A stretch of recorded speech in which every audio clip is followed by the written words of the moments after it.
Hi friends, this is Chris with Josephine's Design. I am back for the third video to be filmed. So please know my first video was filmed like a week and a half ahead.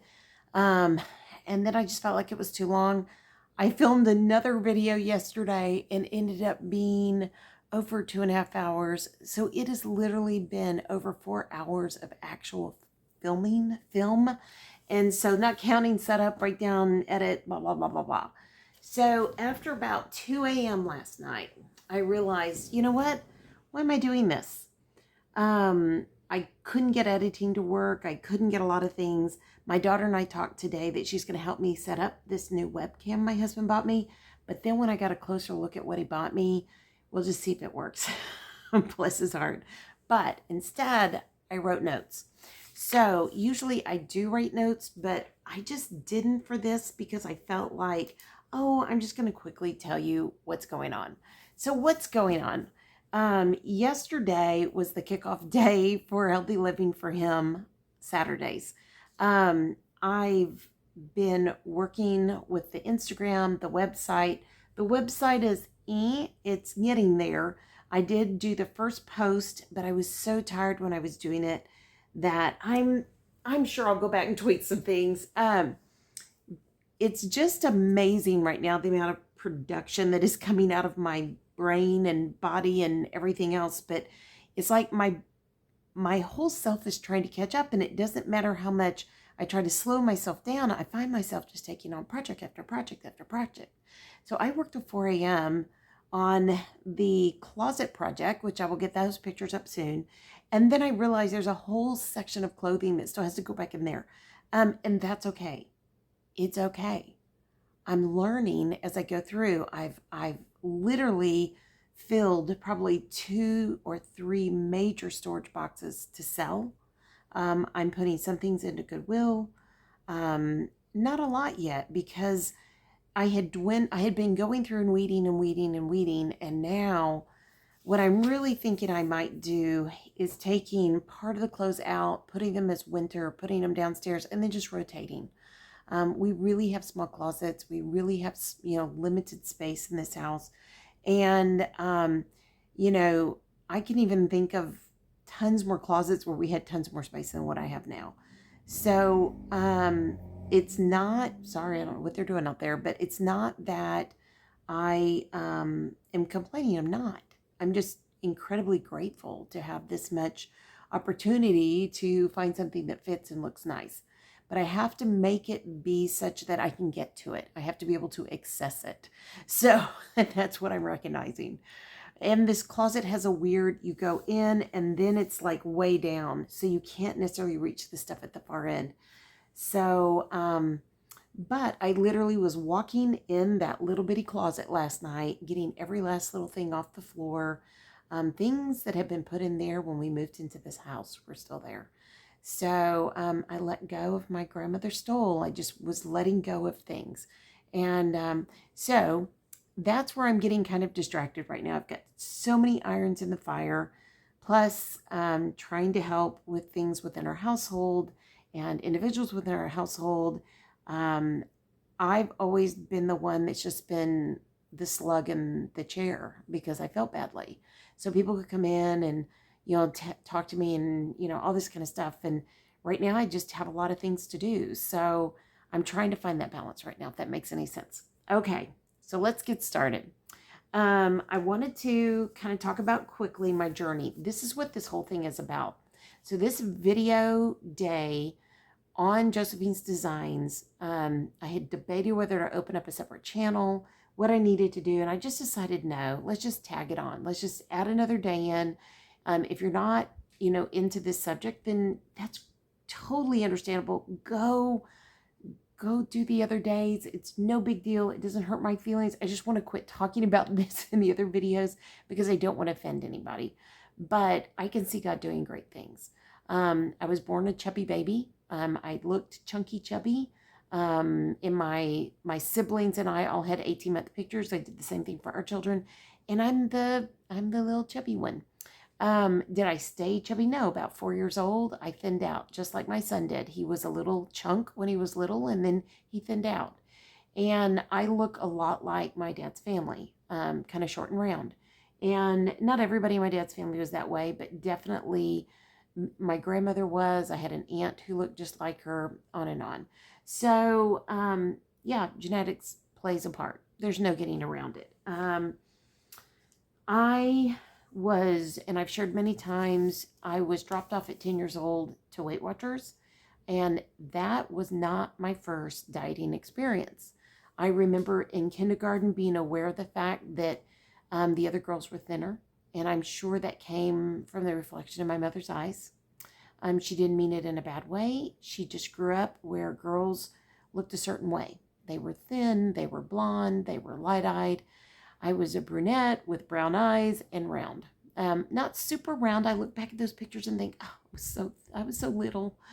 But I remember in first grade riding in carpool with a girl who probably grew up to have one of those beautiful bodies where you just don't have, you have more straight or slender calves. And I remember sitting next to her thinking, oh, my calves are so much bigger than hers. But they weren't that much bigger. I mean, they really weren't. I mean, I remember forever my brother telling me, man, I wish I had your calves, because mine were very muscular. Really, they still are, oddly enough, even though when I wore high heels, yeah. And when I was young, I had big calf, like bulging muscles. I remember seeing a gal at Little Theater I was involved in one summer, like a summer camp thing. And I remember seeing she had those thighs with big muscles in it. I thought, oh, and she wasn't a thin girl, but I remember thinking, I want thighs like that. I want to have big muscles in my legs. And it was because my dad was a big sports guy. He played on all the teams. So by the time I got to, junior high, I played in all the varsity teams. I went and played soccer with the boys' PE class. I mean, I just really wanted to be pleasing to my dad. Every room had a TV and a VCR. He was videotaping way back when all the different sports events. I remember when we got our first VCR, it was a big deal. I was definitely older, and they were just constantly going, constantly going. I mean, there were boxes of tapes, and he'd already gone to like the DVR stuff by the time he passed away. It was just crazy how much he had in sports tapes. Um, and he just had that habit. He loved sports. He played a lot of sports. He went to college on a sports scholarship, etc. I mean, he was good. And I was this tall in fifth grade, so I was a great center in fifth grade. By the time, all the girls caught up with me in junior high, I then graduated down to a guard, and I wasn't as good a guard. But oddly enough, even when my husband and I are trying to like shoot paper into a basket or anything else, I can hit the hole still. I don't know why. It was just a blessing from God. And it gave me the confidence, because the first year I played and we had this big tournament and I got an award for shooting the most baskets. And I remember thinking, I guess I'm okay at this. I guess I'm not too chubby for this. And then the next year I remember one of the coaches coming to me and I could sign up for regular PE or go varsity. And he looked at me, he goes, why aren't you going varsity? You have to be on the varsity team. And I was like, what? And I said, what? That means I'd have to be good at all the sports. It was a small school, Christian school. And he was just like, no, you qualify. And I was like, ooh, I don't know. But I did. I just never, my dad was a very high pressure sports guy.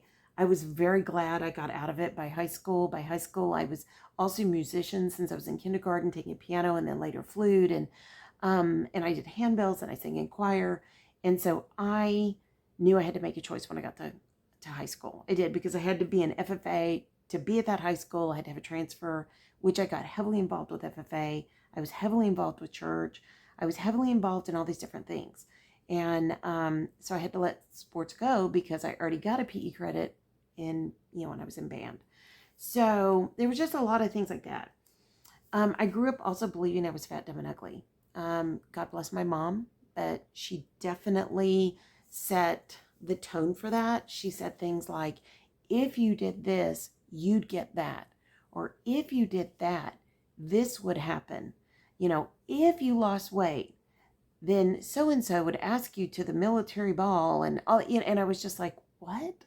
But it just became ingrained in me. My sister did better academically, but she wasn't in as many different things until much later. I was heavily involved in everything. I was always in All City. I was always going to competitions. I was always, always, always. I was always off on a tournament. I was always off at a lesson, like piano lesson, flute lesson, something. I was always involved with church. Every time the doors open, I wanted to be there. And, you know, it just was what it was. And my mom thought she was motivating me, but she wasn't. I mean, it was slowly, I began to believe I was fat, dumb, and ugly. And, um, even after my dad died and I had a group meeting with my siblings, I just was trying to make decisions. And my sister was like, well, we trust you. And my brother's like, we trust you. And I was like, yeah, but I'm still that fat, dumb, and ugly girl. And they're like, I don't, and my sister was the first one to say, I never want to hear that again.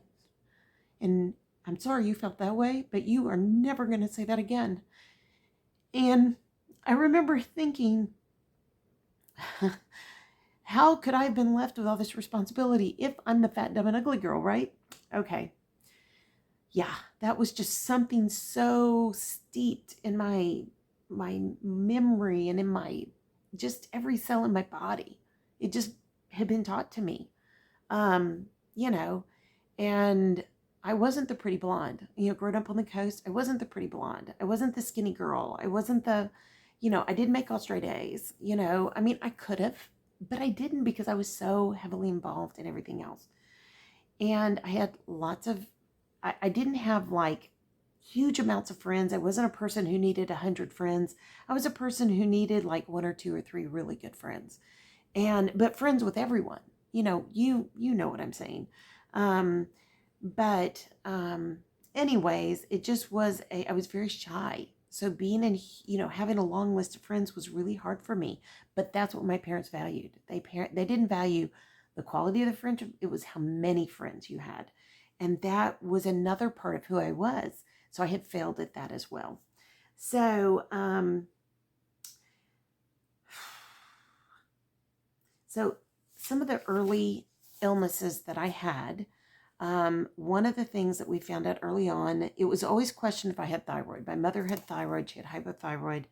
She had her thyroid removed, but there had been a story of she and her brother having a treatment with radiation that could have damaged the thyroid. So that would not inherently mean that I would have thyroid damage necessarily. So my thyroid was constantly being checked because I was chubby and overweight. I was constantly constantly aware of what was going on. The freezer was locked and the key hidden. My mother would hide candy from my dad. My mother would buy vats of candy and chips and just garbage because she was buying it for my dad. But when you're struggling and you're a kid growing up, what do you want? You want the junk, right? I mean, you forget about eating. Let's just eat Cheetos. That was how kids thought. I also grew up with a very interesting diet. One of my dad's major clients owned a meat business, and so he paid my dad in trade with filet mignons. Yes, filet mignon. So every night it was steak, potato, and a salad.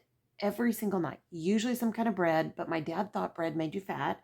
So it was mainly steak, potato, and a salad. And then later my dad would grill them outside. And I just remember my mom always broiling a steak, broiling a steak, broiling a steak.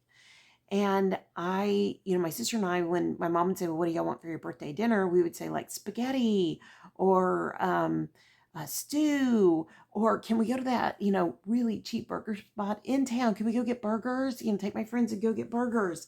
And it was just, we really craved things that was really not the kind of diet that we were being given. But by the time I was in high school, I could literally carry 250-pound feed bags up a hill way into the back and load the feed barrels for my different animals. And mainly it was the lambs that I bought in that big of a quantity. But, all I can say in this is I literally was built to be strong between the athletics, between the type of food we ate that were for meals. I had a level of strength that was very odd. I also had a very flexible body. I was not, I mean, I took ballet as a kid, but I was not in gymnastics and tap and did all those good things. But the only one I really liked was tap. And gymnastics I hated, but I learned flexibility through gymnastics and ballet. And so by the time, even I was in college, I could still sit down and almost do the splits, and I could still sit and, put your legs out and then reach way out there, almost like yoga type stretching. And I loved it. It felt great. I loved doing it. And as time went on, I didn't do as much. And being young, I remember constantly working on leg exercises, leg exercises, leg exercises. I did cross country running in junior high.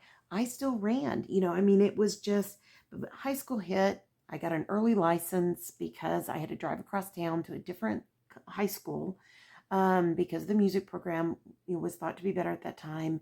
And I, I walked my lamb every day, but I wasn't doing as much exercise by the time I hit high school. And then we found, you know, Taco Bell went right in by our house. And who didn't want to stop and get a 59-cent burrito on the way home from school besides what you eat at lunch?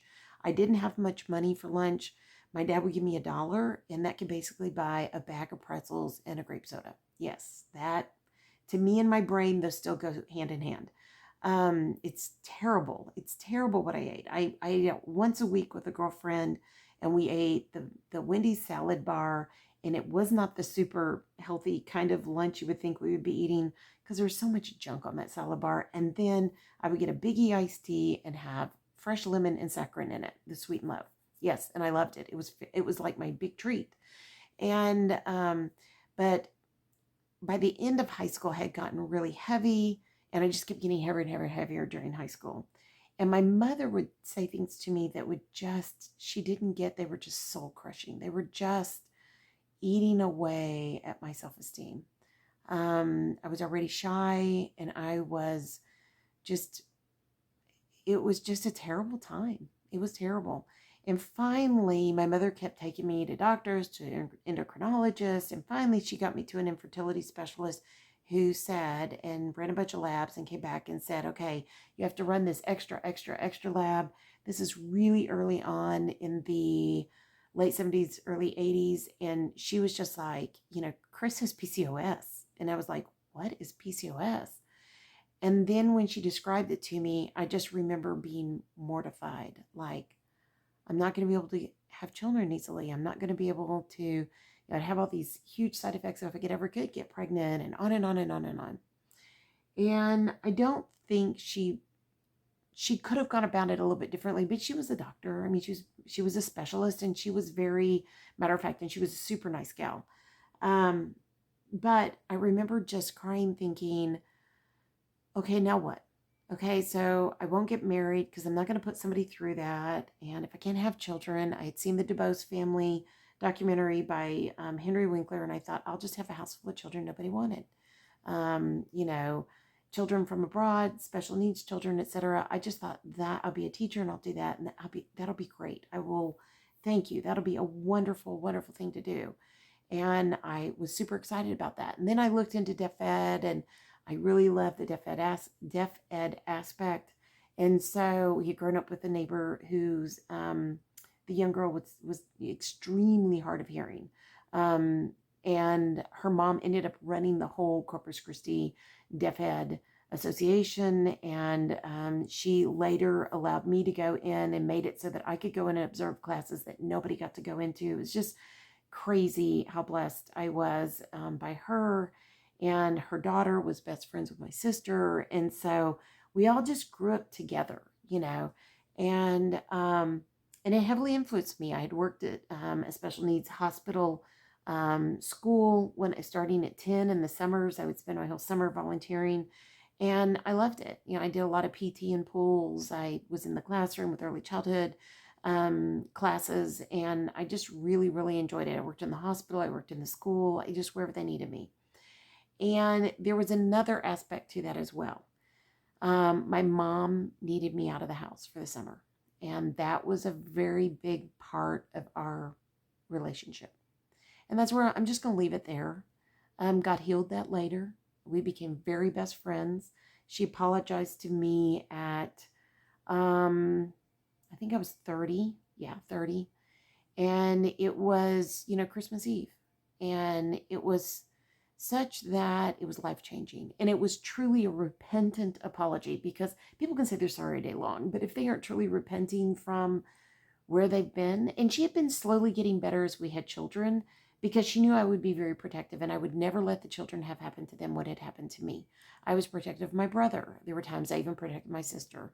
But and it's not her fault. She came from a very dysfunctional situation at home, and her dad was not a great guy.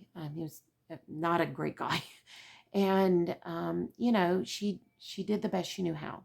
But like I said at the end, that really rocky relationship became one of my very best friends. And even as she died, it was very apparent in her end stages of Alzheimer's. We had become very close, and I'm very grateful for that, because as a young woman, or young girl, who do you get your esteem from? In your father's eyes, yes, but you really get it from your mom's, because you spend most of your time usually with your mom. My dad worked a lot, so by 13, I started working for him. Yeah, you could probably figure that one out. So, how did that affect my health? It affected my self esteem. It affected my self worth. It affected um, how I saw myself. I went through PCOS. I went through this horrific treatment that I look back now and I think, oh my gosh. And then she was treating me with steroids and all kinds of, hormones. And I dropped a lot of weight. By the time I graduated high school, I had gotten very thin. I wouldn't say I was skinny, but I got thin, and I was thankful. And I went off to college and I felt pretty good. I had enough money. I had bought some clothes that I preferred. My mother didn't always buy me clothes that looked nice. She saw my sister as one coloring and she saw me as another. And the coloring she chose for me was never my colors. And so I never liked the clothes. I really didn't. So I started working. I loved fashion and I just bought my own clothes. Again, they had to be on sale. They had to be with a coupon. They had to be something. Um, Anyways, so that began that journey. I go off to college. I put on a little bit of weight and then, I start losing it again. And I really put it on because I had to come home a semester in a summer to help out with the family thing. And my dad asked me specifically, could you please come home? And I was like, okay. Because I had finally become to be free, and, I'd become more talkative and had become very involved in the Baptist Student Union and the church. And I had wonderful friends and I loved college. And then my dad said, could you come home?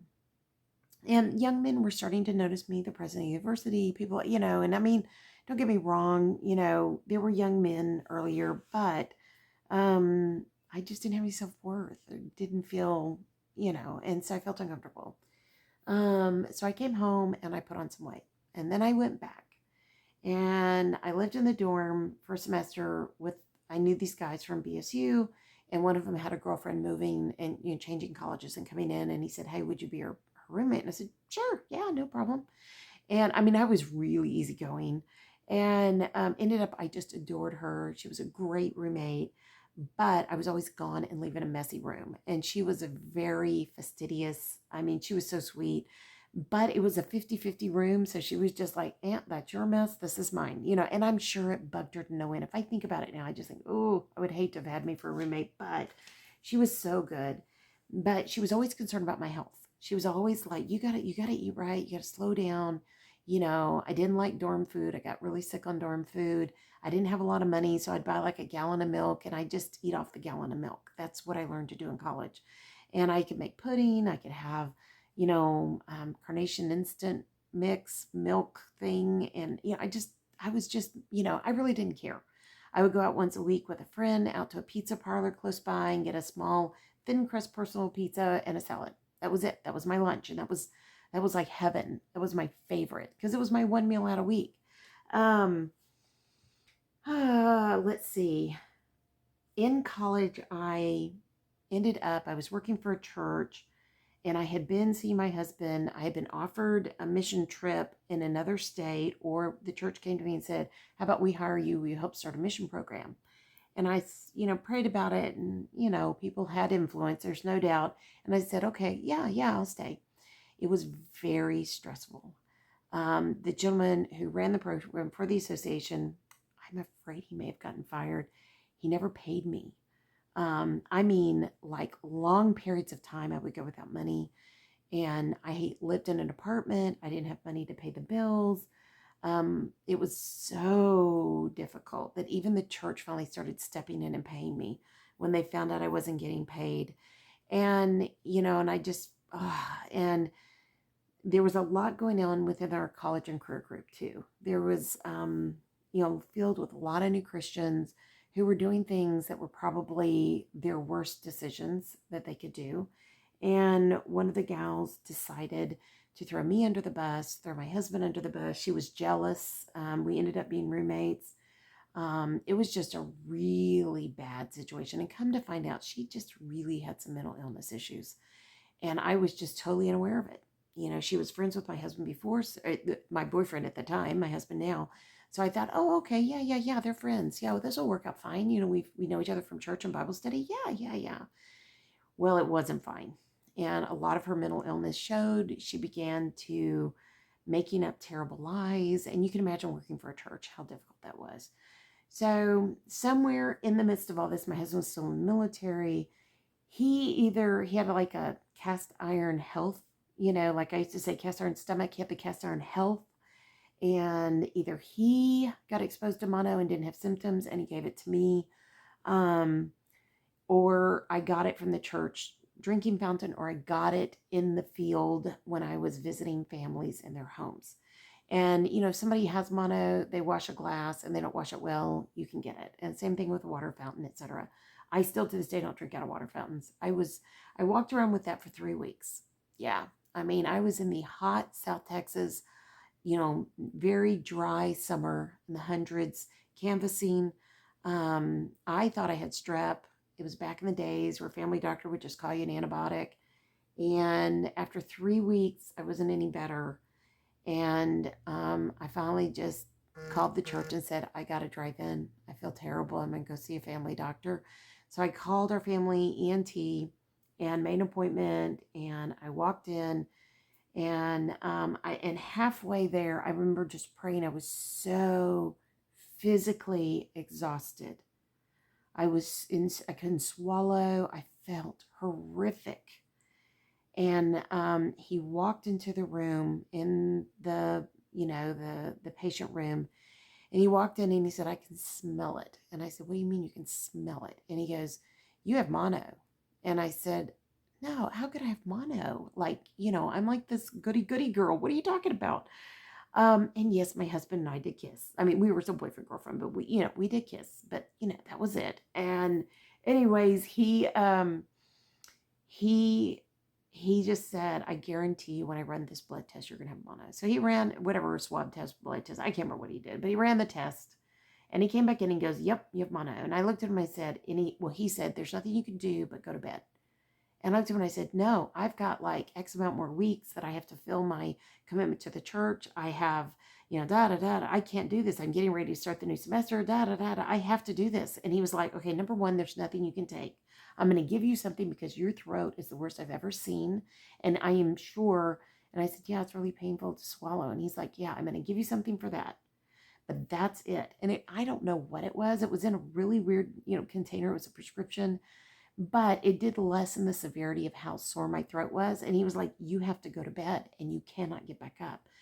And I was also in the process of moving away from that roommate. It had become very dysfunctional.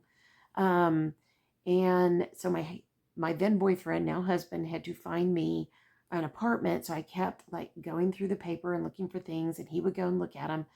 And he found me in a furnished apartment, a studio. But he had bought a cot, and he slept when we were still in the apartment with the girlfriend or the other gal. He slept on the couch. She stayed away. We warned her and said, you probably need to not come back here. And she stayed away, and I slept in my room. And he literally did everything. He cooked, he moved me, he bought everything I needed for the new apartment. He did everything. I was so sick. I I could barely get my head up. And the one thing that this doctor said, when you finally go to bed, you are going to sleep, and you need to sleep as much as you possibly can. We were in South Texas with one wonky, terrible window unit. So you can imagine in the heat of summer how hard that was. And this was in August. So when we moved, we definitely had a better, or when I moved, we definitely had a better AC situation. It was still hot, but it was okay. The window unit was in the bedroom living area, and so I could be cool at night. And it was a window heat type thing. And then the rest of it was hot. Bathroom, kitchen, all that was hot, but that was okay. Um, but he had told me, he said it, because I kept arguing, I don't want to go to, I can't. And he finally said, that's it. I'm going to tell you what happened to me in med school. I got mono, refused to go to bed. One day I fell over, and a week later I woke up. Do you want to lose a week of your life? And I can't remember if it was a week or 2 weeks. And I was just like, no, no. I said, you never woke up? He said, nope, nope, nope. And I was just like, okay. And I knew him very well. He had done all my allergy testing as a kid. I babysat his sons. I knew his wife. I was just like, oh no. So I had to go to bed. So I did. So I, though late to attending to it, did go to bed, and I did go back to school that next semester. A friend of mine registered me back when you had to stand in line in college to get your classes. She registered for me everything, and I went to school that next semester, and I was very tired. I mean, I remember thinking, I feel like sludge. And my husband and I were progressing in our relationship. He asked me to marry him. I went to visit his family, and then he asked me to marry him, you know, at a certain date in November. And then we got married 3 months later because he was getting out of the military. He wanted to go to college, but there was going to be a problem. He'd have to go back to where he grew up. And he was just like, I don't want to leave you. And I just want to stay here. And I don't know how to swing this. And he had been saving for college. He'd done all this hard work. He was able to get Pell Grants. He was really working hard because I was in college. We were poor, we were poor. And anyways, once we got married, he moved into that studio apartment. It was great, but it was small. The only door with a room was the bathroom, and and it was an old like apartment home type building, and it just it was great for one person. It wasn't great for two. But as I was getting better, there we still had that cot, and he would come out, and he would, if I didn't look right or if I wasn't feeling well, he would sleep on the cot. And we had like this half and half. Like half was the living and bedding, and half was the kitchen and the bathroom and like a closet area. I had more closet space in that apartment than I do in this house. But anyways, but he would just check on me and sleep on the cot. And so he could be in another part, that kind of a thing. Because we're Christians, we knew our commitment before the Lord. We knew our commitment as far as like our relationship and what we were going to do. And, but I was very sick. So we move forward, we get married, things go on. I go on the pill, which was stupid with PCOS, but excuse me, that's my take on it. Pardon me, I'm a little passionate. But because we were concerned about getting pregnant and we needed to get through college. And there had been this real heavy push by my in-laws, my mother-in-law especially. And it got really dysfunctional. And so I had no clue what was coming down the pike. My husband didn't recognize what had been going on. He didn't see the dysfunction, but there was extreme. I grew up with dysfunction. His family was dysfunctional on steroids. Besides the fact we grew up in different parts of the country, but there was a lot of dysfunction. And I'm not going to get into all of that other than to say it was dangerous dysfunction for me. It was dangerous dysfunction for my older two by the time we adopted our third child. And she had been so openly, She opposed any adopted children were bad and she said that. Um, I had an adopted brother. He found my dad when he had a massive heart attack. If it hadn't been for my brother, my dad would not have survived. I told my dad that in the hospital. He was like, "You're so right," and he was just tearing up. And how God knew that he would be a part of our family, and I can't imagine our family now without our youngest. But because she had endangered the older two, and she had said things for so many years on the phones that were so just a version of mental abuse. I mean, she was, and there were a lot of things God was like saying, set up boundaries, set up boundaries, set up boundaries. And of course, being so shy, it was really hard to do that, or I would just get so emotionally over it. And God had to teach me. I just didn't know what to do because I had grown up with my own level of junk and then taking on this other level of junk, and it was affecting everything. It affected everything from marriage to that self-worth issue, my weight, my health. My health was drastically affected. And I say it like that because it was real. It took me forever to figure out why. I had chronic fatigue. I had severe chronic fatigue. And finally, when we moved to the Northeast, I had a thing on my back, and we were out of God's will. Clearly, we had friends that were very ugly to me because I said, we're doing this out of God's will. And they chewed me out in front of my children. And they were friends to my husband, and they introduced themselves to my children as friends to my husband, which I had considered as friends. I did my best to be their friend, but I was clearly not worthy enough. And they tend to do that with all the wives of their friends. And I figured that out in time, and that was not my problem. And I'd done everything I could to be good friends to them. And they did some things that were very ugly in the process of our adoption that I look back now and think, wow, I should have said something then, but I didn't. I was very upset about it, and it was just selfishness on their part. There's no other way to say it. And what they were saying wasn't necessarily not true. It's the manner in which they said it and how they were using it to get their way. That's real. That's called manipulation, friends.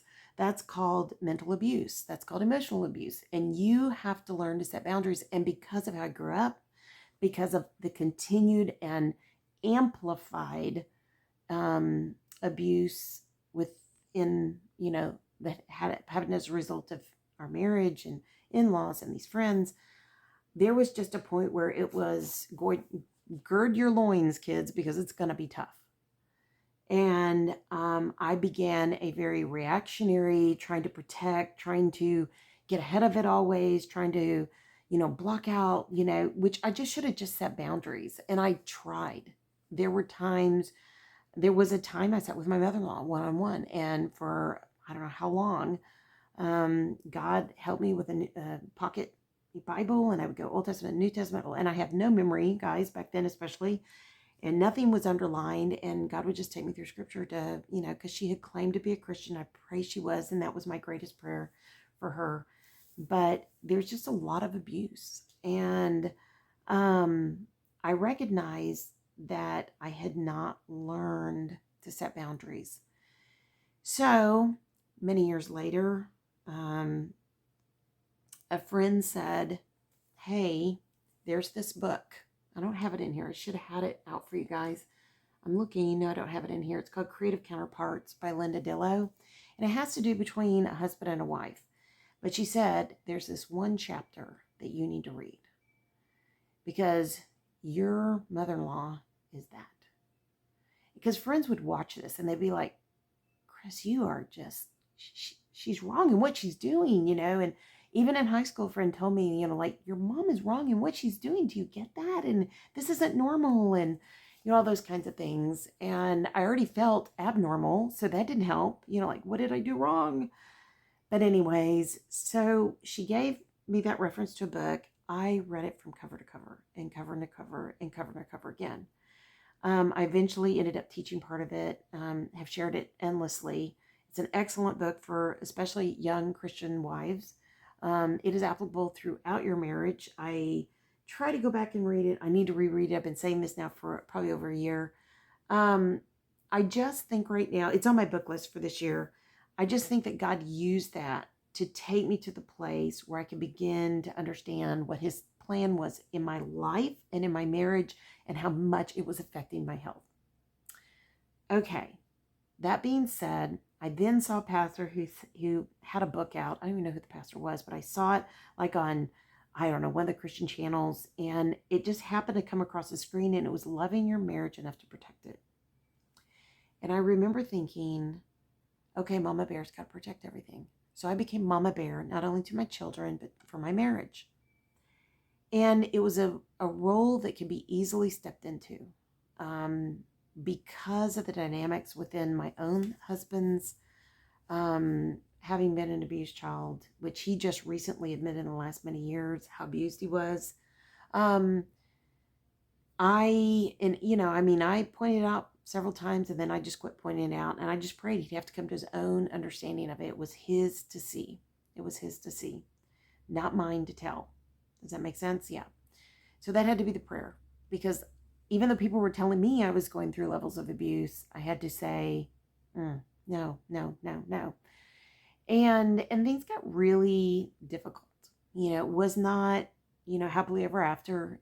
We were heavily going through things, and it was just these two dysfunctional people from dysfunctional backgrounds marrying, and then trying to be first generation Christians and first generation homeschoolers and first generation this, that, and the other. There was generational sin there that I had worked so hard. I had read, my friend had told me to read this book by, I believe it was Joyce Myers. No, not Joyce Myers. Sorry.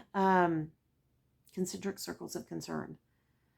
Joyce, I can't remember her last name. Anyways, that was very helpful between my relationship with my mom and I.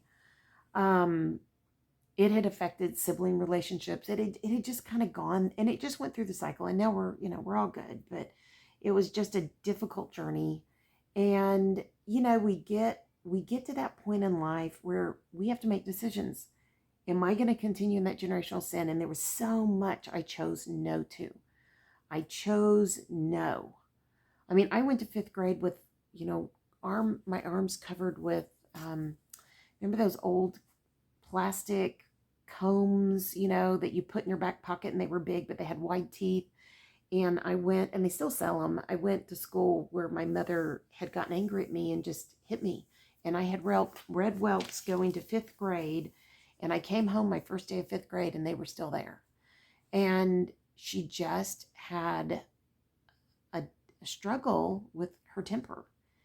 And, and I remember people forever telling me, like, how are you so patient? How are you so patient? How are you so patient? And I could lose my temper. My kids could tell you I could lose my temper. But it was still not the same, because I chose for it not to be the same. There were other expectations when we raised our children that came from my husband that I regret implementing. There are things, the perfectionistic, my dad was a perfectionist. I was expected to be perfect, and then I ended up doing that because my husband insisted upon it, because we were to be the example as the Christian family. And so it just got really difficult. So there's that. We move off to New England. All of a sudden I have something on the back of my back. I think it's I've been bit by a tick, and it's Lyme disease, because we were in a very heavily wooded area. Having come from palm trees and mesquite trees and maybe a few live oak trees, we just never worried much about ticks unless we were camping. And so I thought it could, when I looked it up online, it looked like Lyme disease. And I thought, oh no. So I went, and I was really sick. I just felt really badly. So I found a doctor, went and got it checked out. And she said, actually, it's not Lyme disease, because it looked like a target on my back, with circles. And she said, actually, you have shingles. And I was like, what? And I was like, how do you get shingles? Isn't that like for older people? And, because when I worked for that church that summer, the church secretary got shingles, but she was older, much, much older. Now I'm going to back up and say I had chickenpox 3 times as a kid. 3 times. once as an infant, once as a toddler, and then a really, really bad case in 5th grade. So I was like, how does that happen? Well, that virus lays dormant until the right thing happens, the perfect storm. And I was in the perfect storm. We were not in God's will. We were barely making ends meet. I could barely afford groceries. It was so much more expensive than Texas. The gas, the food. We were told the first day through a kiosk, take that George Bush and go on home. And then we were sent letters. It was really, our neighbor said we wouldn't be local for 3 generations. We had a multicultural family, so that was like everybody hated it. Oh, it's just horrible. And even the Christian homeschooling group was rough at best. The boys were ugly to our son, very ugly to our son, and the adults were ugly. That's what I just couldn't understand. And I finally just, I'd never heard the kind of language, I'd never seen the kind of abuse of immigrants in my life. There was just so much segregation. And I know that it was different because I met people who had family that had moved to Texas and were in awe. Like, is it really this way? I was like, yeah. You know what I mean? They were just like, wow, you must be so homesick. And I was like, yeah. But we never sold a home. We had planned to only go up there to get enough experience to go down and open an office in the Texas area, but they went under in the .coms. So then the stress of how do we live here without a paycheck that costs, a fortune, and how do we get home? We still have a house in Texas. So we get home, and all of a sudden I get the flu. I can't get over the flu. I've never had the flu in my life. I can't get over it. I just kept getting it and getting it and getting it. So I went and saw a local doctor who I knew used some like natural alternatives. I'd become very natural alternative motivated. I couldn't use, had acute atopic dermatitis. I've been labeled with that years and years ago. And there's a whole story behind that. But I had already been cleaning with vinegar, water, and essential oils. I was doing that long before anybody ever said it. I was making my own soaps. I was just doing all those kinds of things. And I went and saw his doctor, and he said, you have Epstein-Barr. And I was like, what do you mean? What's Epstein-Barr? And I said, well, I just have chronic fatigue. And he goes, well, you probably have fibromyalgia. And I was like, I don't want to know. I said, because I know there's no real treatment at that time. There really wasn't, just a diet change. And we just talked through it all. We talked through my weight, my mother and grandmother having, my grandmother at the time had dementia. It wasn't too long before my mom, I could see Alzheimer's coming. There were just all these things. I had cysts and knots all over my body. I had one ovary taken out with my first baby, one ovary taken out with my last baby. I went from pregnancy to menopause because we lost that baby 6 days later in an instant. There was just a lot of different things. I'd always had allergies. I'd always had inhalant type allergies. And then I also had food allergies.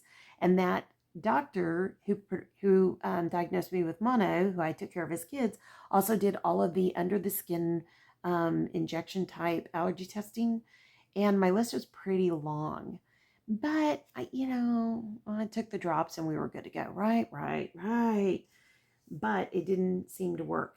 I did notice in high school that my hands hurt very, very badly. My grandmother and great-grandmother had horrific arthritis. My mom developed it as well. Very osteoarthritis. There was a question whether my mom had rheumatoid as well. And I had gotten to the point, once we moved in this house, I remember waking up and I'd have to either open my hands, or if they were open, I'd have to close them to get those joints moving.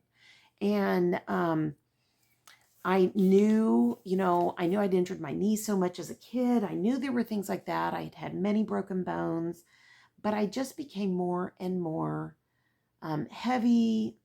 I decided to take some drastic measures. I've been on every diet, so I decided I'm going to take something drastic. I almost died twice. Literally stood up in the hospital and blood was pouring out of me, and I was graying out and turning ashen.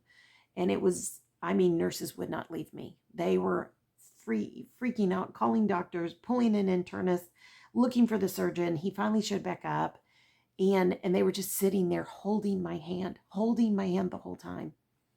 And my husband was beside himself. And then and they had dropped me in that surgery, and I literally, sorry, I touched my shoulder and it kind of popped. They broke my shoulder. They wouldn't admit it. The pain from surgery was nothing compared to that shoulder. It was just a really crazy time. It took I almost died afterwards again. When I finally got to go home, they kept me longer.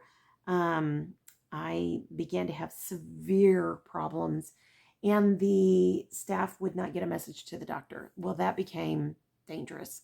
And my dad was like, "That's it. I'm going to come get you, and I'm driving you to Houston." And because my sister worked in the med center. And it probably wouldn't have been a bad idea, but I was so weak. I couldn't even imagine like walking to the car to get there. And finally, they got me into an ER and things started happening. And then eventually I went to a gastro. And eventually it was determined that I had chronic ulcers, I had IBS, I had all kinds of problems.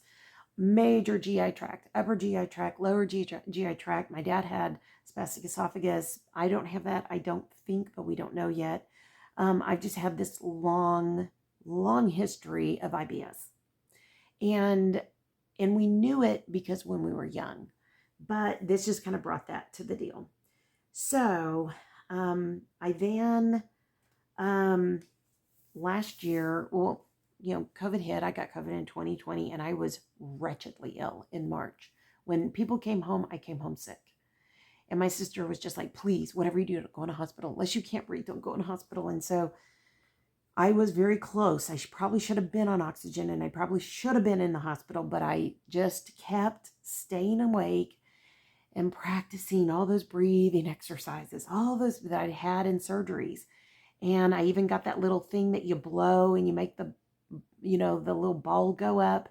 I still had one from previous surgeries, because they want you to clear your lungs after surgery so you don't get pneumonia. And I could barely even move the ball.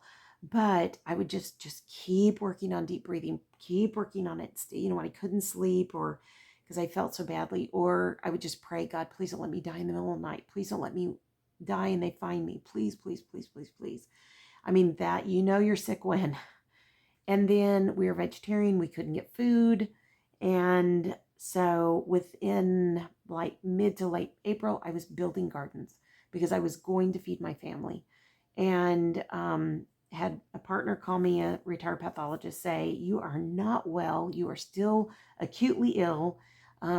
Your symptoms may not be acute, but you are still acutely ill, and you need to go inside and rest." And I was like sitting in my car to cool off because I was too exhausted to walk in the house. Because I was trying to get gardens ready. In Texas, April's pretty nice weather. So yeah, I was drenched from head to toe. I was so weak. But we go through this. My husband has some struggles health-wise, and then he decides we're going to add meat back in after 7 years. I had no intention of doing that. I was totally happy being vegetarian vegan because when you're heavy and you're vegetarian vegan, guess what people don't do? They do not judge you. Even my cardiologist said, and I quote, "You're going to get this, and I don't worry about you, and you're already so disciplined because I could never do what you're doing." And I was like, "What? I'm not disciplined. Look at my body." And he was like, I said, "I clearly like chocolate." And he goes, "Hey, everybody needs a little chocolate every now and then. Come on." And I was just like, "Oh, okay. So I can have chocolate and be vegetarian vegan." And that was my coping mechanism during the stress of what was going on within our family during that season. I was also being told I couldn't leave. I had too many autoimmune. I became aware of autoimmune. I became aware that autoimmune was inflammatory. I became aware that Alzheimer's fell into that arena, etc. So I got sick again last summer, horribly ill after coming home from taking care of our granddaughters. And it wasn't as bad as the first one, but my husband kept saying, "This is the worst you've ever been sick." And I said, "No, the first one was worse." And he didn't get sick, praise God, nor did my youngest. I then got a round of horrific stomach flu that my husband got as well.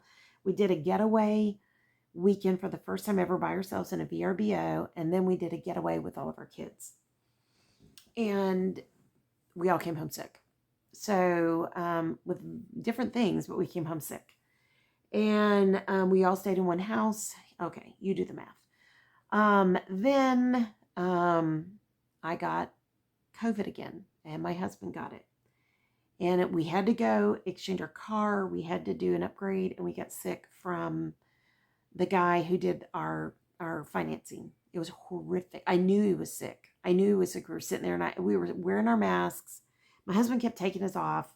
He kept closing the door to his office, so there was no air circulation. I knew he was sick. I mean, I got in the car, and I knew. I literally began getting sick on the way home, and it wasn't in my head. I felt the fever came on. I mean, I had just come out of COVID. So I knew. And sure enough, we both came home. We were sick within 3 days, and we were horrifically sick. So, and we had done all the precautionary measures. And I mean, doctors were still telling me, you cannot go out without a mask. You need to not go out that much. You cannot interact with people. But we had to do this for the car. And then we end up with a secondary bacterial infection after that. But we just write it off to COVID. We just, okay, we're just getting our lungs, everything's just coming back slower.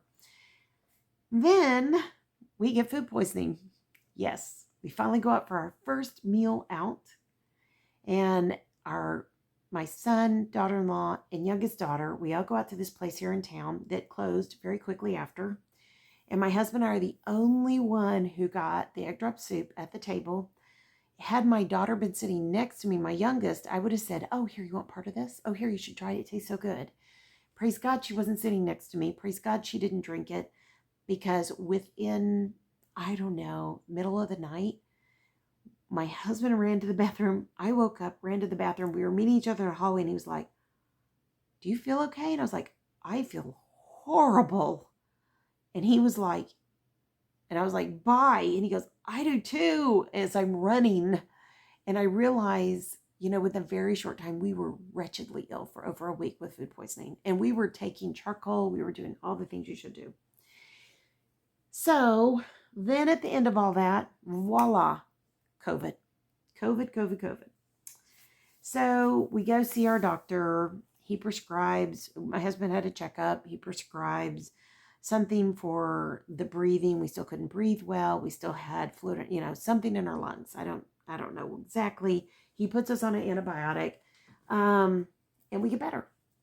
But at my meeting, I had to go back and see him, and then I had a well checkup, and I went back and saw him end of September, and he said, and I quote, when I said, this is the worst I have felt ever in my life. I have arthritis from head to toe. I hurt so badly, I can barely do anything. Because he asked me, is there anything else I can do for you? And I told him. So I waited till the very end of the appointment, and he just kind of looked at me, smiled, nodded his head, walked out.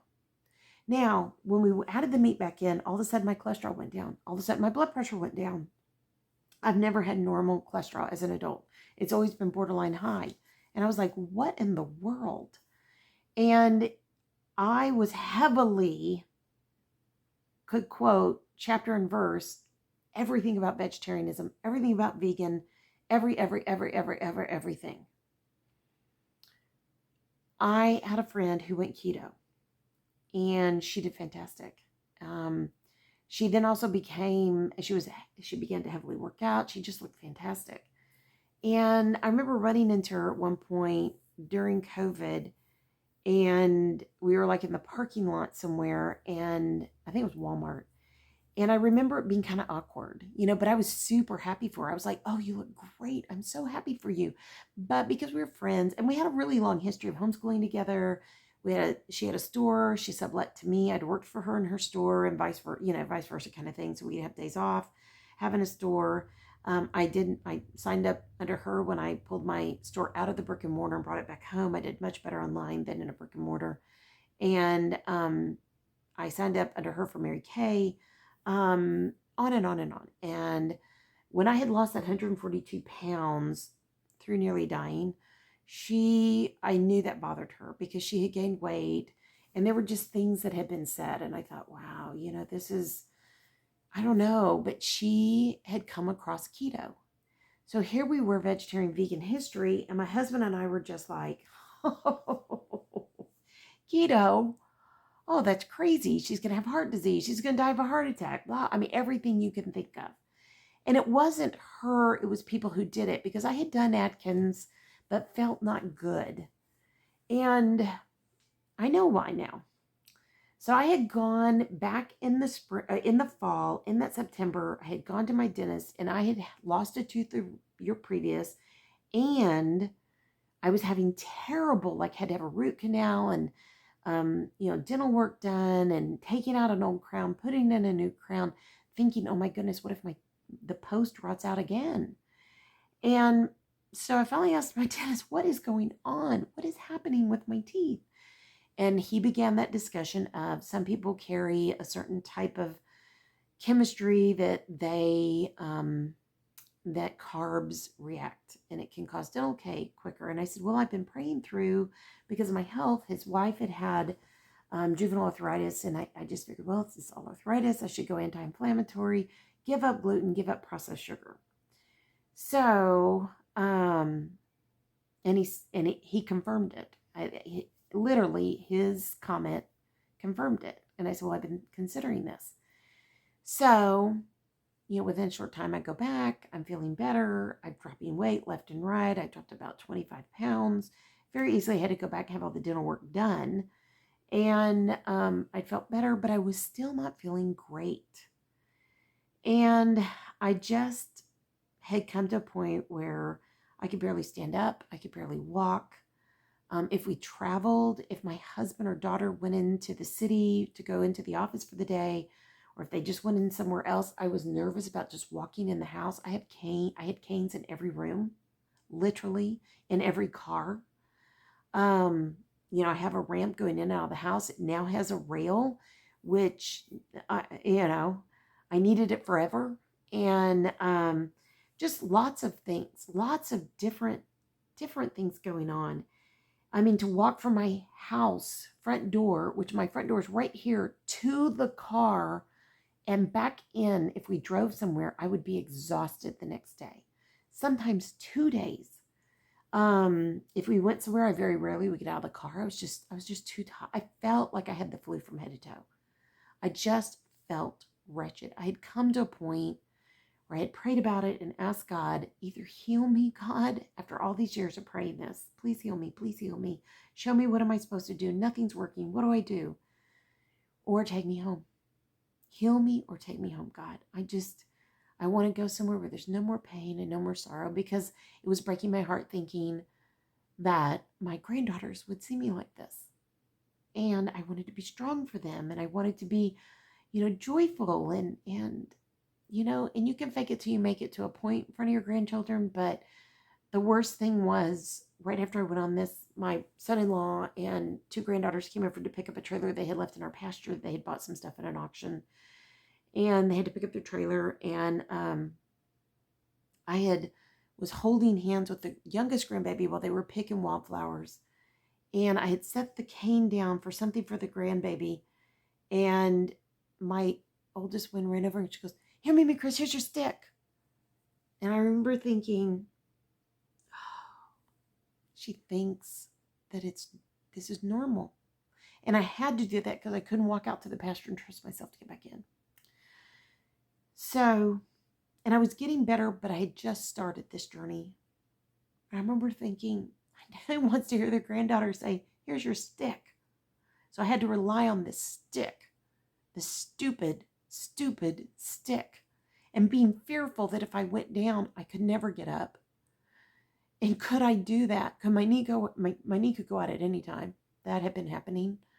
My muscles were so weak, and I had so much knee damage, I couldn't pull myself up like a normal person, or roll over and put pressure on my knees and, put one foot up and get up. I couldn't do any of that. And I just had pain everywhere.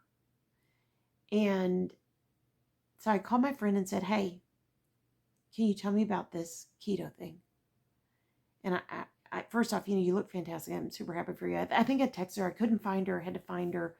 The phone number I had, it, I guess it wasn't working or I couldn't find it. Anyways, long story short, she said, hey, yeah, why don't we get a cup of coffee? And I said, okay. And I felt so bad. I was just like, ah. And I had been watching Dr. Barry on YouTube and another gentleman. And I had determined that I was willing to give keto a try if I could still have my vegetables, if I didn't have to weigh or measure anything, if I didn't have to write anything down. I mean, I had all these ifs. And I remember she and I sat for the first hour catching up. And then after that, I immediately hit her with ifs like, I'm going to stop you now because these are the things if I have to do this, I'm not going to do this. If I have to do that, I'm not going to do that. And she just kind of sat there and she goes, you don't have to do that. You don't have to do that. Very calmly, you don't have to do that. And she wasn't surprised. I'm sure I'm not the only person who said these things. But I'm going to back up because the night before, I had been kind of starting trying to eat more of a keto, super low carb diet. I've been following Dr. Barry and watching the science. And I had ordered this book. I ordered Benjamin Bickman's book. He'd been on Dr. Barry's YouTube. And the science was intriguing me. How in the world can something like this change my body that is so ill? And there's more things. At some point, we'll have a video of all the issues.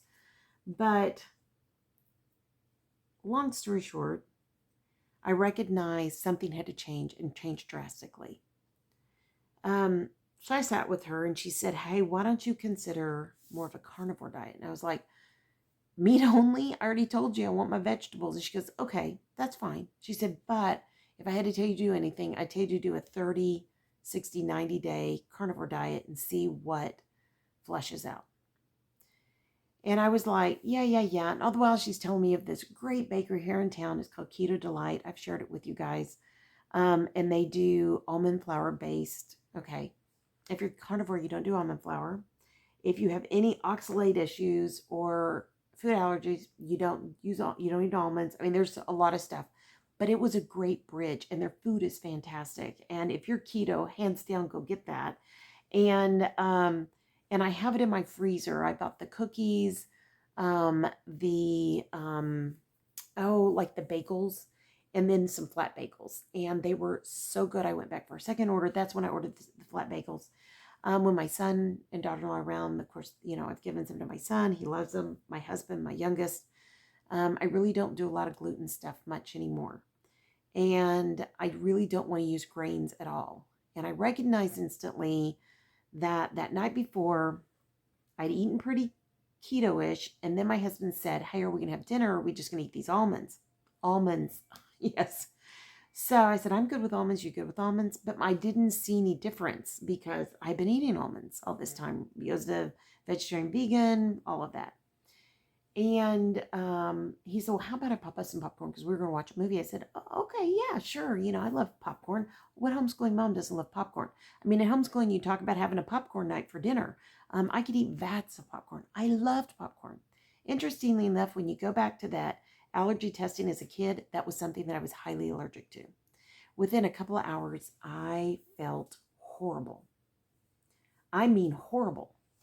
I woke up the next day, I could barely stand up. And I was like, crud, how am I going to be able to get in the shower? We have a shower, a tub. It's a 1938 farmhouse with a really high old-fashioned tub. Not the leg kind, but, built into the wall.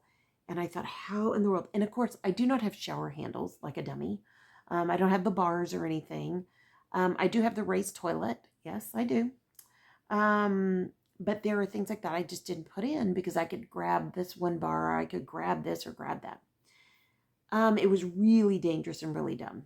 And so I finally got in the shower, finally got out of the shower, and I realized I'm going to be so late. So I texted her and said, I'm going to be at least 15 minutes late, or I'm going to be 15 minutes late, and I really apologize. And she's like, no problem. So I get there, and I actually beat her there. I get my green iced tea, no sugar, and I sit down, and she comes in, and I said, coffee's on me. So I was so in so much pain, I would not get up to go pay for the coffee. That's how much I hurt. So I gave her my card, and then we began to chat. So then we got into that second, third hour where we talked about diet. I asked a million questions. She speaks all over the US. She is like the number 2 person, according to the owner of KetoCon. She speaks, she coaches. She has this incredible, incredible business. And she goes, we start talking, and she said, hold on, I'm going to email you some stuff. And she goes, let's confirm my email again. And, it was easy. So she sends it to me, and I'm like, no, no, no, no, that's your stuff. You got to let me pay you for it. And she's like, no, I'm sending it to you. So we go our different ways. We hug. I call my daughter, and she's not ready yet. And so when she comes and gets me, I'm looking at, they have these coffee cups, and I thought, I'm going to buy a coffee cup for my husband for when we go camping or for Father's Day or whatever. And I really think I'm going to keep that coffee cup. And I'll tell you why. It's a momentous coffee cup. I know that sounds weird, but I bought that coffee cup because I thought, that was the day that changed my life.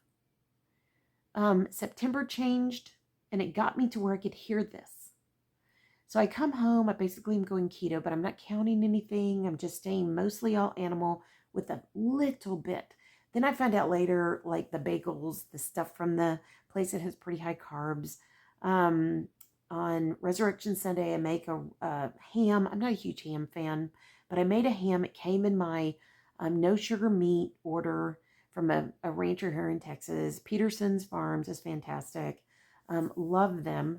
And I put radishes because I had these I was trying to clean out all the vegetables and the fruit, but I didn't want to deprive my husband or daughter. And I mean, talk about having a lot of vegetables. I still have a ton of vegetables in the freezer. I have tomatoes to can. So I'd already planted my front porch garden, tomatoes and herbs and eggplant. And I mean, it's going like crazy. But I have these radishes, so I went ahead and I put them in with the ham and onions, and I thought, oh, yum, that'll be great. So we sit down to eat, and I eat 1/2 of a radish. And I'm like, whoa, this is horrible. And my husband and daughter are like, no, it tastes great. So I'm like, okay, eat mine. And I could barely get through the ham. And my husband and daughter are like, yeah, but I mean, they would have liked honey on it, but they were really good about it.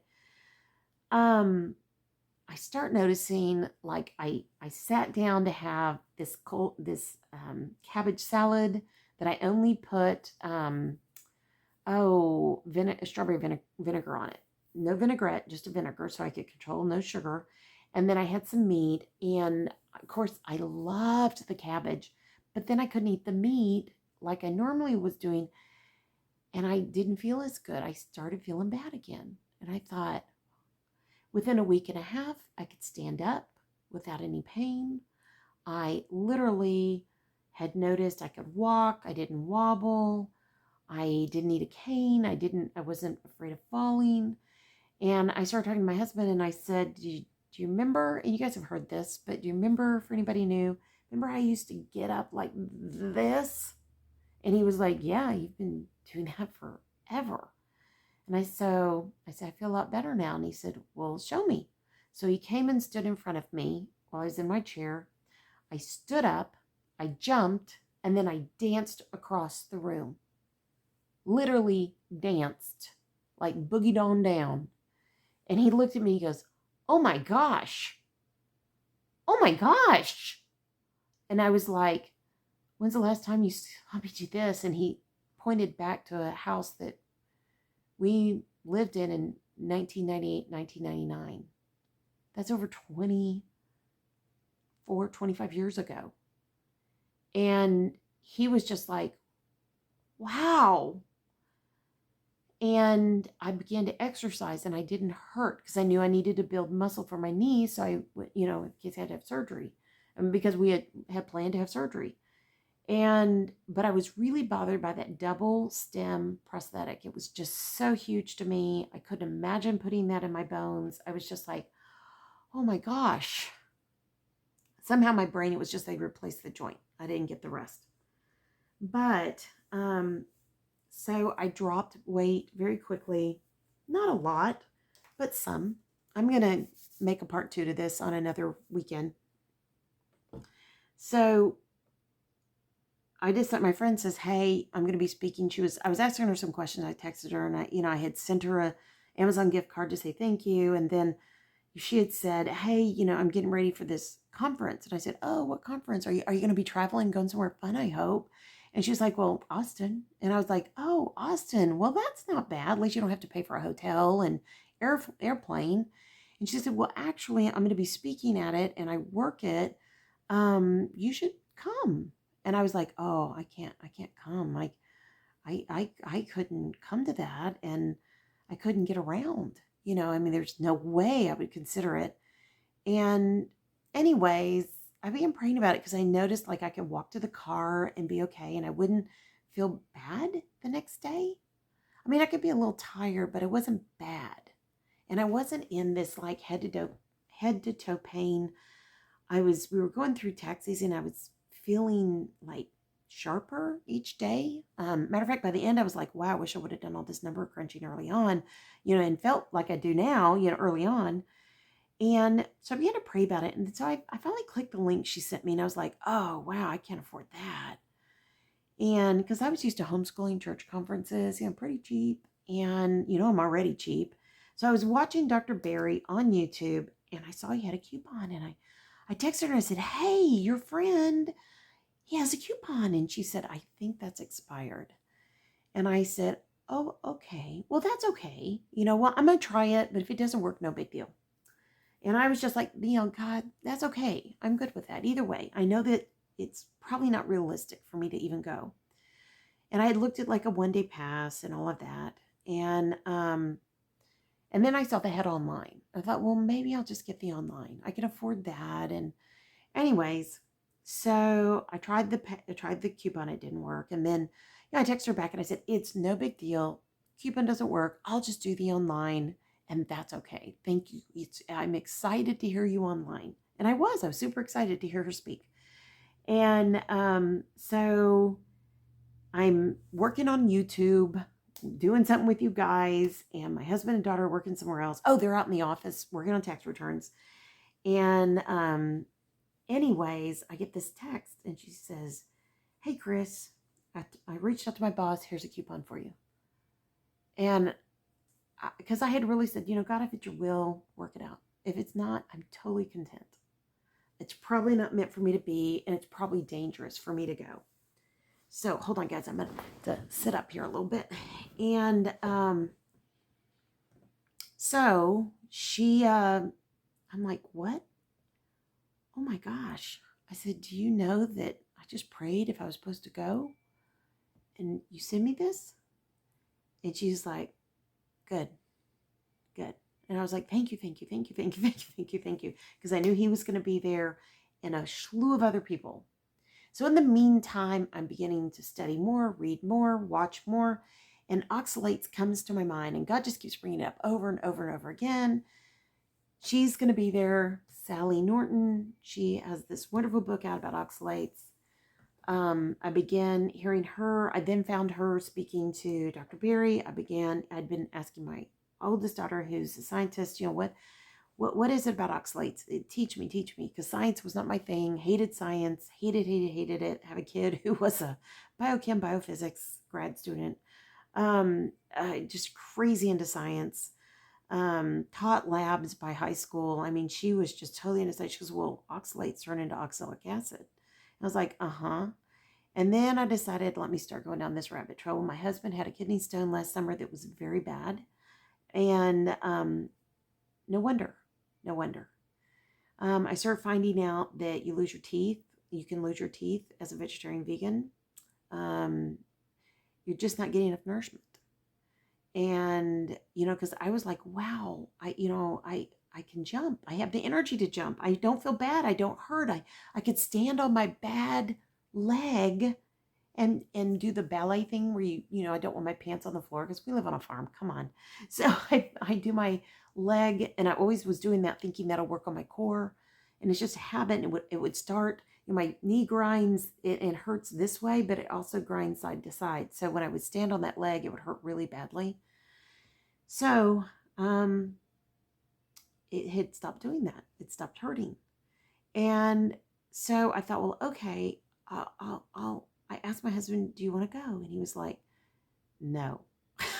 And I said, because of the weekend right after tax season. And I said, well, okay. And then my daughter had something, and I was trying to coordinate things for them together. And anyways, at one point he was going to go with me, and then he could only get a pass on the day that they were going to go do something fun. So it just didn't work out. And I just decided, okay, I'm not going to buy him a 1-day pass, but um, I'm going to go by myself. And if I need to, I'll take a cane. And then as time went on, I thought, well, maybe I don't need a cane. So I ordered the fold-upable ones you get off of Amazon. And, I checked everything, reviews. I mean, I did my research big time. It is still in that bag. It has never been taken out once. I was able to walk that conference the first day. My husband and daughter dropped me off at the door. And I had to stand in line to go in. And I thought, oh, no, I'm going to have to stand in line. I had a little cart because I didn't know if they were going to sell food. I didn't know what was going to be there. So I pulled my cart like I would to a homeschool conference. I got a few things. I put it in there, but I also had a big bag as a thank you gift to my friend of carnivore chips. And anyways, so I make the circle. I make the circle again of the whole exhibit hall because I'm there early, and then I go get a place to sit down. And the first person who sits by me coughs the whole time, and I thought, oh no, I'll be sick by the end of the day. Okay, you got to make this day count. Okay, God, it's in your hands. I don't have a mask on. Yeah, I don't have a mask for a long time. And there were people there in masks, people with bad autoimmune, you understand, And anyways, long story short, meet just incredible people that instantly say, can I hug you? I was like, what? I've always been you can't hug me. I can't afford to get sick. You can't hug me. You can't hug me. And so I was like, oh, okay. I figured I was already going to be sick. So, okay. I mean, hopefully I wouldn't give her anything, because usually if I got something, I was just so sensitive it wouldn't go to the next person, which I don't know why that happened, but I think I was just had such a bad immune system. Anyways, then the next day comes, I wake up and I'm fine. I'm like, because I'm thinking I'm even going to go home. I'm going to hurt so bad. I'm going to sleep so hard. I wake up early both the first day, the second day at 5:30. I am so excited.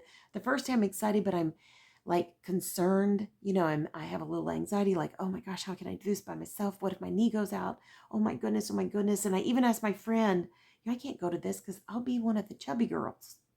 There's not going to be anybody there fluffy and lumpy, or is there? And she was like, yeah, there's people. They're all different sizes. And I was like, what? So I thought, okay. So then I go the second day, and I get to talk to this doctor. I tried to get in the line the first day. They had to go somewhere, so we kind of didn't get to talk to him. I talked to his wife just briefly. And then I went up and I started, he comes back the next day, and there's much less people in line, because I figured, by Saturday and Sunday, the line's going to be out the door. And I'm in line, and I get to talk to him. And I'll come back with that story later. And then I hear this other doctor talk that my friend came and sat with me I didn't want to interrupt her because I didn't want her to be distracted because I knew she was working. So I kind of like, hi, and then I would just kind of move on because I didn't want to be rude. So I gave her that gift the first day, and then she had to speak the first day, and I went and heard her speak, and she was so good. She was so good. And then the second day, they had these little tables, and that's where I would eat my lunch. I'd bring my lunch every day. So by the second day, I didn't have the cart. I just had my little fanny bag purse that went across my shoulder, and a little bag for lunch that had my lunch bag in it. And then if I picked up any flyers or anything, I could stick it in there. And I carried a couple of frozen waters so that if they defrosted, But I walked in with my coffee cup every day, and I drank my coffee. And they also had water. By the last day, I got a couple of things of water. But anyways, and they did have food. That was something that when I realized it the second day, they had boiled eggs, and I was like, oh, I should get boiled eggs tomorrow. So then I planned my lunch around getting boiled eggs, and there weren't any boiled eggs. So I just didn't know, But anyways, so then my friend, the second day, we talked about when I sat and talked with him, I told her, I told him about you because they knew each other. And I said, how much you've changed my life. And I also told him about my health and was trying to hurry because there were people behind. I didn't want to take anybody's time. I didn't take pictures with anybody because I didn't want to cut into anybody's time. And I regret that. I mean, other people took pictures when I was with them. There were so many great friends to be found and had and to be made. But the thing was, I felt like these doctors were really, really, really busy. So second day, she said, hey, you need to make sure you listen to him, and you may want to order that book. And I was like, okay, huh. And because we talked about some of the science I talked with him about. And I'll go back, I'll talk about each of the meetings with these doctors and what they suggested. So then I get to meet with the second doctor, and I'm like, and he's an orthopedic surgeon. And he's, we have great conversation about my bone structure, my knee, all of that. And I'll do that in another video. And then she says, hey, if I could suggest anything. So the third day, she comes up, she hugs me while I'm talking to this gentleman. Then we go sit down and chat. And then that's our second day to get to sit down and chat. And she said, I just want to say, go get you a scan. And I said, what? She said, go get you one of the DEXA scans. And I was like, okay, why? And she said, you just want that as a baseline. You're not measuring yourself. You're not, and both doctors, had said, you're probably not going to have any scale victories for a while. Your body is really sick and it's going to take a long time to heal first. And, I said, yeah. And you probably already lost weight, but you're probably going to slow down. I was like, yeah, I get that. Because at first you're losing all that inflammatory fluid in your body, that inflammation. And, but I am slowly, I'm down as of a week ago or more, I'm down 38 pounds since the fall. And there was a section where I gained. And then when I went on this, I took that back off, but I'm not going to count the double loss. I'm only going to count one. So here's what I started weighing in September. Here's where I weigh now in May. And that's where I'm at. And, but there's a long list of what I would call, what my friend said was, please, she said, write your non-scale victories, measure yourself. And I said, I can't measure myself. And she's like, measure yourself. So I'm going to measure myself tomorrow. That's my plan.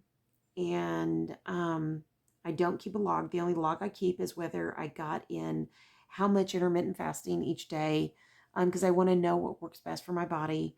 If I did my electrolytes, and if I did my my collagen in my coffee. And that is not a complete program, a complete protein, guys. So be really careful with that. But anything that could help replace or rebuild cartilage, that would be amazing. And as I move forward, I will do a video of non-scale victories, but I want to just say, and I also do a video of all autoimmune. So where I'm coming from, that'll be another video. But this is my journey. I've had people like almost get offended when I'm talking to them about the changes.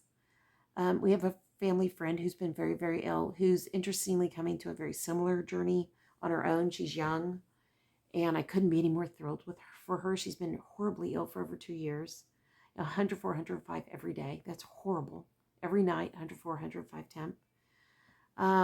She has a little boy. Her husband's a pastor. He works full time. You can imagine, and this young sweet gal has a passion for the Lord. So I'm excited to see how God's going to work in her life. She's not overweight. If anything, she's thin, too thin. And the interesting thing about this diet is it balances out. You can be too thin and it'll bring you up to the most healthy weight loss. And you can be too heavy and it'll bring you to the most healthy, weight in your body. Not weight loss, but weight. And it's just amazing, the changes. So I've started a list of non-scale victories, and I've shared a little bit with you, but when you start going through it, it's like, wow. Kind of like when I made the list of autoimmune issues, it was like, wow. So I will be back But when you look at my shelf now, it's all Bible study and diet. So, and then below is all my crafts. So this is the first place, and that's God's word. So you know who I am, healthy living for him, uppercase H, that is the Lord. I want to be my very best to serve him well. This is the notebook my sister gave me. God is within her. She will not fall. She will not fall. I've been saying fail. She will not fall. Oh my gosh, how totally appropriate is that? Okay. Psalms 46:5. And that I took to the conference, and I've been taking other notes off of other things in here.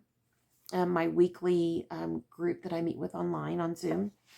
So scripture, keeping my contacts that I made at the conference, my Zoom group, etc. And I've heard somebody today say they go to multiple Zoom groups. And I was like, oh, that's probably not a bad idea, because different coaches have different ideas. But we'll see in time. I'm watching this gentleman on YouTube. I'm skimming some of his things that he writes, and I need to deep dive, but I'm not there yet. I have been listening to this gentleman and Benjamin Bickman on Audible. I also have, I think I have Benjamin Bickman's book as well. I need to double check. And I've got no further in here, so I have a lot more to work on. And I also am following Sally Norton on YouTube. She is a great speaker. She speaks on all these other guys' channels, all these doctors. She's done a ton of research in oxalates and how it overloads your system, and how it can make you really sick, and how you can get well without oxalates in your system. And so, yeah, that's where I'm at. So I am ketovore. And I've said this a few times, but ketovore is kind of the, he started out keto and became carnivore. Carnivore is animal product only. Keto is a version. It's mainly animal products, but you can add in veggies and fruits and things like that. Due to the oxalates, veggies are kind of out of my diet, except for I will have 2 to 4 tablespoons roughly a week of onions and garlic because of seasoning. I have always been a garlic eater, but I also ate some shallots, and they made me sick as a dog. So I will not eat shallots again. Another thing I've learned, that if you cook your oxalates, you'll do better. You cook your vegetables, it'll help a little bit more. And I was at one point, a raw vegan. Yes, a raw vegan. Yes. So, all I can say is, every day things are getting better. I will share that with the non-scale victories, but my journey is my journey, and your journey is your journey. And that 30-60 elimination diet of animal-based, mostly beef diet, is not for everybody. And I laughed when it was being, being told to me, try it. I mean, I was internally just laughing like, oh no, I just told you I'm not going to give up vegetables. Well, as I become less and less sick, when I eat something and it makes me feel bad, I'm not going to eat it again. And that even goes for, like, ham made me not feel good. It could have been the radishes, but I think it was the ham as well. So if it doesn't taste good, doesn't make you feel good, why would you eat it? So, and that was my theory as a kid. When my mother would make me want to eat, she would make me eat liver. She'd make me eat just all these tuna. I still to this day can't stand the smell of tuna. I mean, it will make me sick. I cannot stand this. And I eat fish. I mean, So I'm just learning right now what works. I used to love shrimp scampi. I've had it twice. And even if I cook it in butter and, garlic and everything else, it just doesn't taste as good anymore. So why would I give up my stomach space for that? Yeah. So there's a lot of things I'm learning, but I am 95 minimum carnivore. Because I like spices, I drink coffee and I drink tea. And that's it. I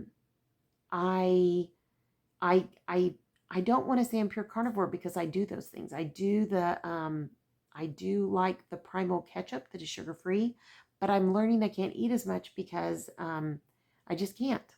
I'm also learning, different things right now about what I can eat that would be totally within this diet.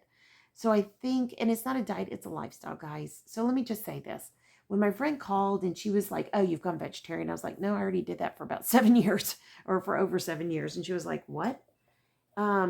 Yeah, no, I'm thinning. My skin looks better. There's all these kinds of things that are happening. And I just told her, I said, "Look, if that's making your arthritis better, then I support you 110%. I mean, 150% because I love her." And when I finally said that to her, and I said, "You have to do what works for you. This is just what's working for me.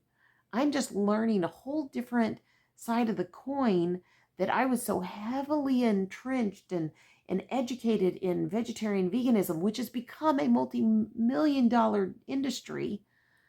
Let's get real. All the faux meats, all the faux this, the faux that. Yeah. I ended up cleaning out tons, giving it to my youngest daughter if she wanted it. And I love tofu, guys. I loved it. I still love it. Loved edamame. So all I'm saying for me right now, this is what's helping me. And all I'm going to do on this channel going forward is just share my journey, and that's it. So, all right, friends, I'm going to let you go. I've gone way too long, but I wanted you to know where I'm at, what this will be about.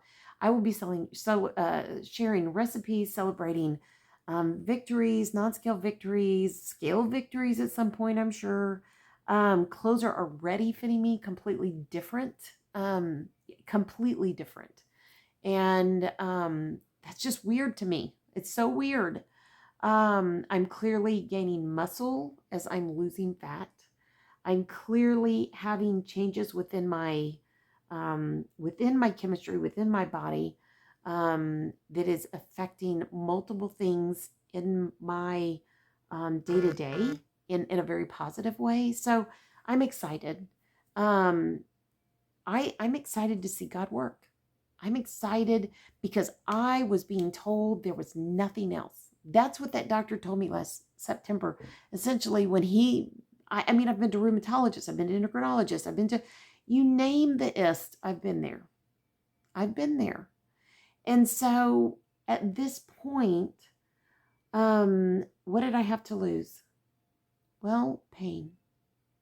Well, sickness. Well, an incredibly boring, sedentary life. Brain fog. All those things. God is doing something completely different in my life.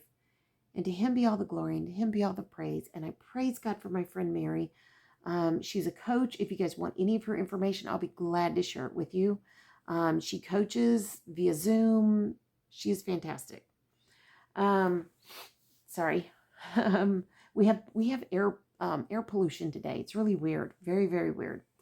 And then I also, I want to thank Dr. Barry. Invaluable. I will talk to you about that conversation at a different time. Incredibly gracious, incredibly generous, as was Dr. Baker. So lots to share. Pardon me.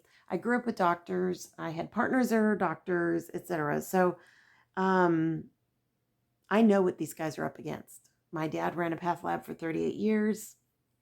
The medical industry, my sister's in the medical field. It is so difficult. And these guys, there's nothing carnivore that can be packaged and put on a shelf and sold in a grocery store outside of just plain meat. And so, yeah. So, but there's a discussion in that I'll have with you guys as well. Really good discussion about best practice, best purchase, etc.